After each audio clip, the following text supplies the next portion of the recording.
நெல்லை மக்களவை தொகுதியில் போட்டியிடும் காங்கிரஸ் வேட்பாளர்களுக்கு திமுக மகளிர் அணி சார்பில் வீடு வீடாக சென்று வாக்கு சேகரிப்பது என ஆலோசனை கூட்டத்தில் முடிவு செய்யப்பட்டது.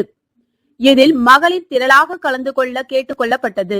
நெல்லை மக்களவை தொகுதியில் போட்டியிடும் காங்கிரஸ் வேட்பாளருக்கு திமுக மகளிர் அணி சார்பில் வீடு வீடாக சென்று வாக்கு சேகரிக்க தீர்மானம் நிறைவேற்றப்பட்டது. மக்களவைத் தேர்தலில் தமிழகம், புதுச்சேரியில் 40 தொகுதிகளையும் இந்தியா கூட்டணி கைப்பற்றி திமுக மகளிர் அணி சார்பில் பாடுபடுவது என தீர்மானிக்கப்பட்டது. இந்நிகழ்ச்சியில் மகளிர் அணி மாநில துணை செயலாளர் விஜிலா சத்யானந்த் தலைமை வகித்தார். நெல்லை மத்திய மாவட்ட பொறுப்பாளர் TPM மைதீன்கான், மாவட்ட மகளிர் அணி அமைப்பாளர் மகேஸ்வரி, மண்டல தலைவர்கள் கஜிதா இக்லாம் பாசிலா, ரேவதி அசோக், மாவட்ட துணை செயலாளர் கிரிஜா, மாவட்ட தலைவர் ரேவதி அசோக், மகளிர் அணி மாநகர தலைவி பத்மா, அமைப்பாளர் மேரி, மானூர் சேர்மன் மண் ஸ்ரீலேகா மற்றும் பலர் கலந்து கொண்டனர்.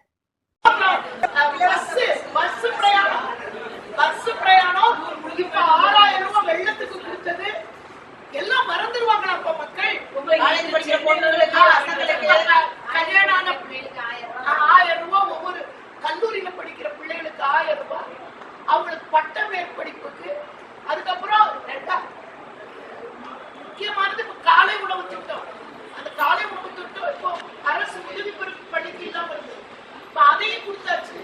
இப்ப தினத்தோறும் திட்டங்கள் தான். நீங்க பாத்தீங்கன்னா நம்ம இப்ப தேர்தல் அறிக்கையை பாருங்க, எவ்வளவு ரூபாய்க்கு குறைப்பாங்க? 500 ரூபாய்க்கு. எந்த காலத்துல உங்க 500 ரூபாய்க்கு நீங்க நம்ம சிலிண்டர் வாங்க போறோம். அதனால இந்த தேர்தல் அறிக்கையில நம்ம 1000 ரூபாய் தலைவர் சொன்னாரு, இப்ப 1000 ரூபாய் கொடுத்துட்டாரு. அது மாதிரி இப்ப 500 ரூபாய் உங்களுக்கு சிலிண்டருக்கு கிடைக்கும் சொல்லியிருக்கிறாரு. கண்டிப்பா செய்வார். நம்ம சொல்லி ஓட்டு கேட்கணும். நம்ம தேர்தல் அறிக்கையே நமக்கு பெரிய பிளஸ். அதே கதாநாயகன் தான்.